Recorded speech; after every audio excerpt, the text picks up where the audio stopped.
गांव के एक कोने में एक बहुत बड़ा बगीचा था। पहले उस बगीचे में आम, जामुन और अमरूद के पेड़ लहलहाते थे।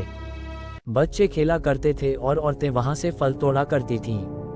लेकिन पिछले 20 सालों से वह बगीचा वीरान पड़ा था।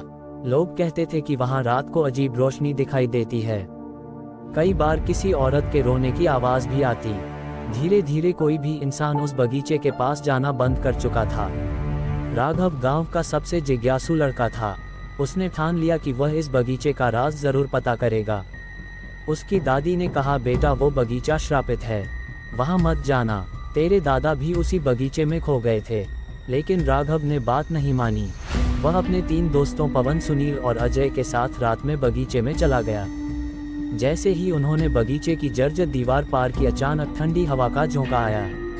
पेड़ों की डालियां आपस में टकराकर कराहने लगीं।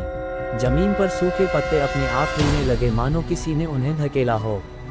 अचानक राघव ने देखा, एक पेड़ के नीचे लाल चुनरी में कोई औरत बैठी थी। वह धीरे धीरे झूला झूल रही थी, लेकिन उसके पैर जमीन को छू ही नहीं रहे थे। डर से कांपते हुए राघव ने पूछा, तुम कौन हो?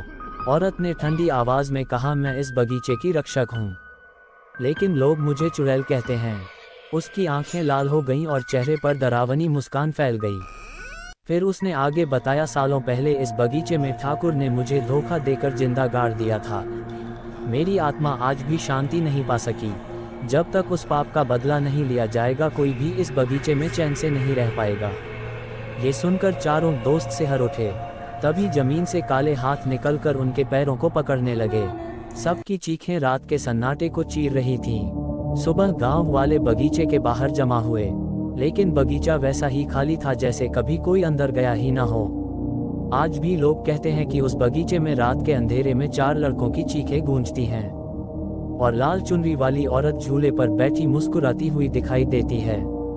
राघव और उसके दोस्त जमीन से निकलते काले हाथों में फंस चुके थे। वे पूरी ताकत से बाहर निकलने की कोशिश कर रहे थे, लेकिन जैसे जैसे वे छूटने की कोशिश करते, हाथ और कसकर पकड़ लेते। पवन ने जोर से चिल्लाया, छोड़ दो हमें। तभी लाल चुनरी वाली औरत हंसने लगी। उसकी हंसी पूरे बगीचे में गूंज उठी, मानो 100 औरतें एक साथ हंस रही हों। अचानक सबको बगीचे के बीच बने पुराने कुएं की ओर खींचा जाने लगा। वह कुआं बहुत गहरा था और उसके चारों ओर तांत्रिक चिन्ह बने हुए थे। औरत ने कहा, यही वह जगह है जहां मुझे जिंदा दफनाया गया था। मेरी आत्मा इस कुएं से बंधी हुई है और अब तुम सब भी इसका हिस्सा बनोगे। ये सुनकर अजय डर के मारे रोने लगा, लेकिन राघव ने हिम्मत दिखाई और जोर से बोला, अगर तेरे साथ अन्याय हुआ है तो हम तेरा सच बाहर लाएंगे, लेकिन हमें छोड़ दे। औरत अचानक गायब हो गई। चारों लड़के कुएं के पास गिर पड़े। तभी कुएं की दीवार पर खून से लिखा दिखाई दिया, सच जानना चाहते हो तो ठाकुर की हवेली जाओ। राघव ने अपने दोस्तों को उठाया और सब किसी तरह बगीचे से बाहर भाग निकले। अगली रात वे ठाकुर की पुरानी हवेली पहुंचे। वह हवेली खंडहर हो चुकी थी। दीवारों पर जाले और टूटी खिड़कियां थीं। जैसे ही उन्होंने अंदर कदम रखा, अचानक दरवाजा अपने आप बंद हो गया।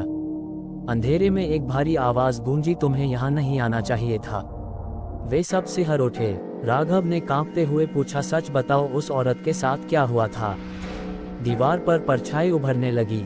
वह ठाकुर रणवीर सिंह की आत्मा थी। उसने गुस्से में कहा, वह औरत मेरे खिलाफ गवाही देने वाली थी। मैंने उसे उसी बगीचे में जिंदा गाड़ दिया ताकि कोई मेरी करतूत कभी न जान सके, लेकिन उसकी आत्मा अब तक मेरा पीछा कर रही है। तभी लाल चुनरी वाली औरत की आत्मा प्रकट हुई। उसकी चीख ने पूरी हवेली हिला दी। वह ठाकुर की आत्मा पर टूट पड़ी। दोनों आत्माएं आपस में भिड़ गईं। बिजली चमकी, हवेली की दीवारें हिलने लगीं। चारों दोस्त एक कोने में छिप गए।